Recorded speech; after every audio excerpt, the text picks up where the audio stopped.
You found it. Your home for the best content on your favorite team, the Fighting Tigers of LSU. Do us a favor, subscribe to the channel, leave your comments below, and be sure to smash that like button.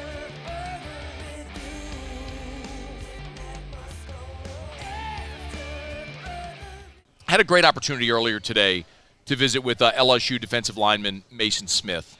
And, of course, Maason is a fascinating character because he was the #1 defensive lineman in the country. He's a 5-star.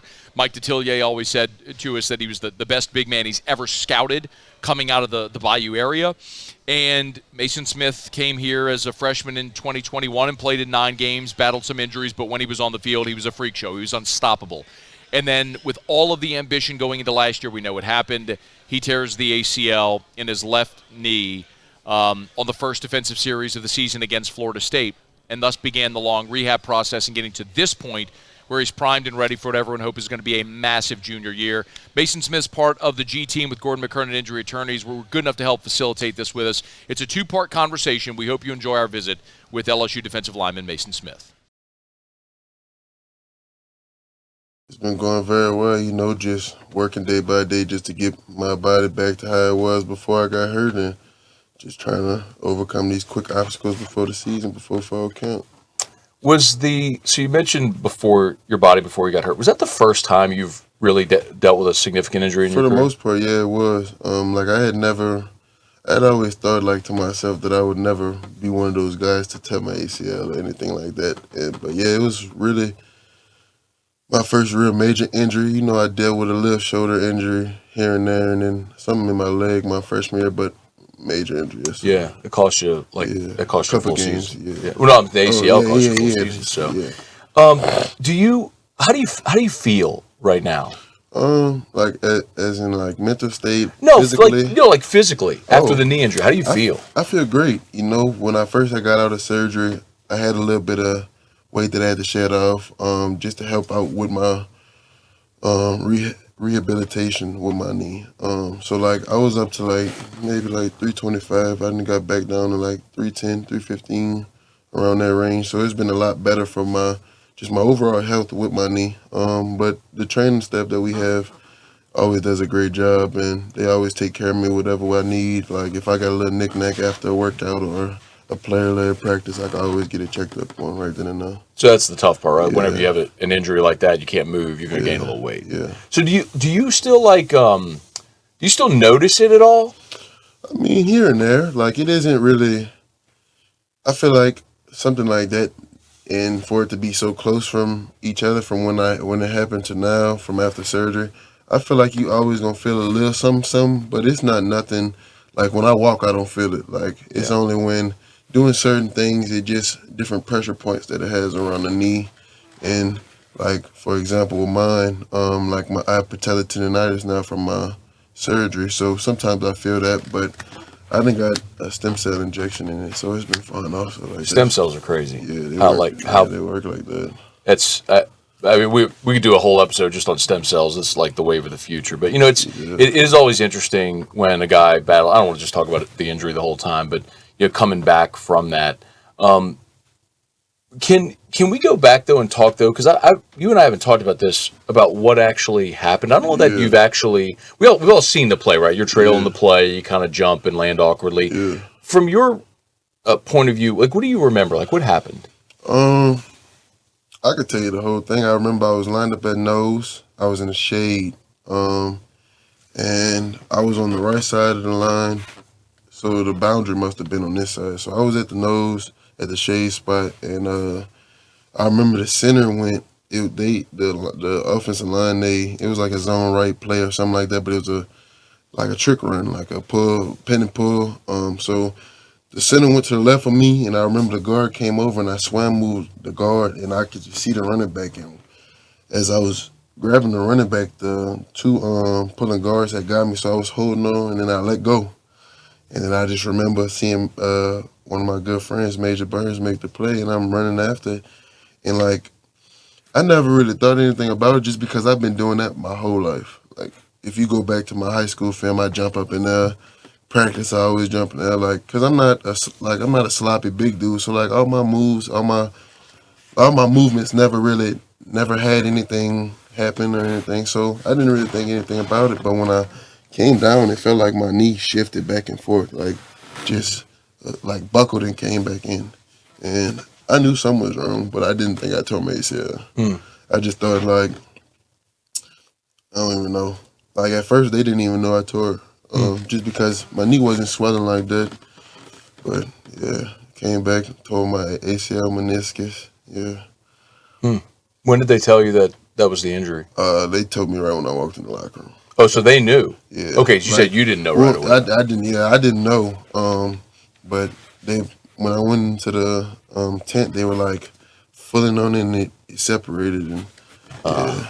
And then right when I walked in the locker room, one of our head trainers, Miss Mickey, she told me that she thought I had tore it.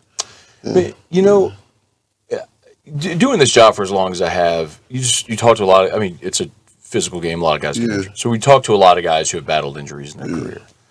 And a lot of times I hear guys say throughout the rehab process, sometimes there's low moments because you're not out there with your team, and it's just for sure. Did you go through any of that, watching your team have this great year? I mean, yeah, of course I did. Like just playing in the SEC championship, playing against Georgia, which was my second choice coming out of high school. Like, and I got a lot of friends on their team, so I just watching them, achieve a lot of things. And I wouldn't even want to say without me, but at the same time, like without me, like it definitely did touch home. But at the same time, I was living through the season through my boys like Perk, Majors, J. Roy, all them Quincy Wiggins, all them guys. I was living through them. So I mean, it wasn't at the same time that I was at the crib chilling while they was out playing. It wasn't never really. I was always there still. Like I always felt like I was still there. But there definitely was times where like it would be hard for me to watch or go to practice or something like that. But I mean, it come and go, but it's all good. Maason Smith is our guest. So you go through that season, and now you're rehabbing and transitioning to get to this season, your junior year, with tremendous expectation. We got to see you do more in spring than I think a lot of us thought we were going to see you do. Yeah. When did you really start to feel like I'm me again? Honestly, before the season ended, like if you ask me, I mean, but this ain't true. But if you ask me, I could have played the Texas A&M game. Like that, I felt like I was good. Like at that point, I was running for a minute. Then honestly, like my rehabilitation process, I felt like it all went so fast. Just because like 1 week I was running, then like after a week and a half, 2 weeks of running, I'm starting to jump again, and then I'm on the jump rope, then I'm jumping on boxes, and after I got off my crutches, it just went from there. But it just, I don't know.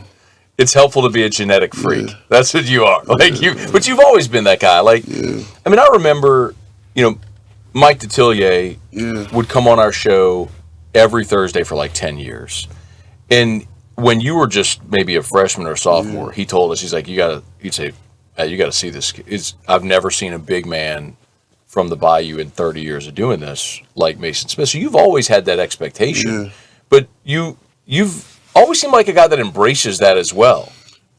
I've never lived anything other than it. Even in high school, even in junior high school, I just always held myself to a certain standard. When I was playing Little League ball, I felt like I wanted to be the best out there. So it was always just trying to match what people thought about me. It was kind of I'll tell you personally, going into my 9th and 10th grade year, I wasn't me, but I was still good. But just how people thought about me and how people talk 5-star guy, #1 player in the state, I felt like I had to work to be that guy. So that's always really what it was. But I've never played a game without pressure on my shoulders. So it's I feel like I don't even know how to play without it. So that's why I don't really think about it or worry about it, because I've been having it my whole life. It's kind of like if you got one leg your whole life, you gonna hop on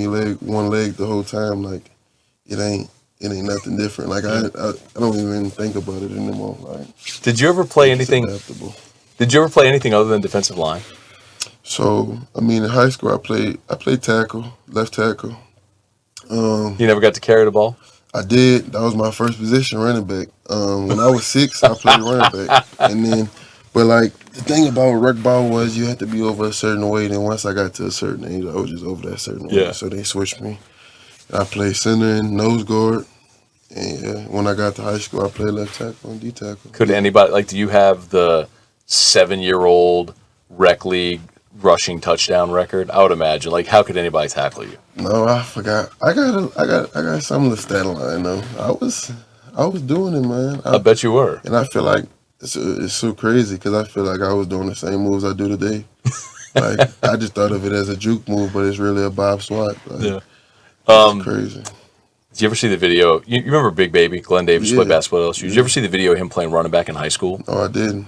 But you got YouTube it. Yeah. I heard so much about him though. Bro, he's got kids literally like holding onto his leg. He's just dragging him down the field. You got to YouTube it. It's hilarious. Definitely do. Hey, thanks so much for watching. Please leave your comments. I love to interact, and be sure to hit the red subscribe button below.